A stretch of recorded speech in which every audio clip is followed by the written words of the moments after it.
අපි සාමාන්‍ය ජීවිතයේදී කරන කතා බහ කාරණා තුනකට අපිට බෙදන්න පුළුවන්. පළවෙනි එක තමයි emotional conversation. මුලින්ම මම ඔයාලට නම කියන්නම් ඊළඟට මම ඒක පැහැදිලි කරන්නම්. දෙවෙනි එක තමයි discussion. තුන්වෙනි එක තමයි solution find. දැන් මෙහෙම හිතන්න.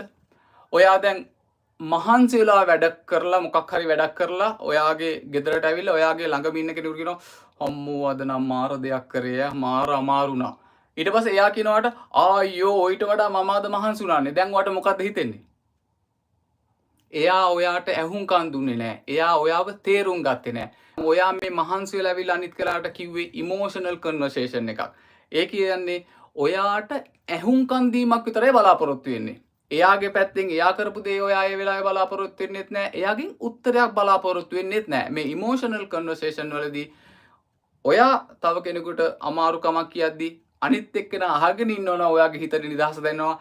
ඒ වගේම තමයි කවුරු හරි ඔයාට මේ ඉමෝෂනල් එයාගේ දැනෙන හැඟීමක් කිව්වොත් එයා බලාපොරොත්තු වෙන ඔයාගේ ඉමෝෂනල් කන්වර්සේෂන් එකක් එතනදී ඔයාට තියෙන්නේ අහගෙන ඉන්න විතරයි. මේ කාරණාව තමයි අද කාලේ මේ පවුල් අතර රණ්ඩු ඇති කරනම කාරණාව. මොකද කෙනෙක් තමන්ට දැනෙන විදිහ කියද්දී අනිත් කෙනා පැනලා අනිත් එයාට දැනෙන විදිහ කියන. එතකොට අරයා හිතනවා මට අහුම්කම් දෙන්නේ නැහැ, මට ආදරේ නැහැ, මේ වගේ ෆැමිලි වල ඉඳලා වැඩක් නැහැ. මෙන්න මේ විදිහට හිතනවා. ඉතින් තේරුම් ගන්න පළවෙනි එක තමයි emotional conversation. දෙවෙනි එක තමයි discussion.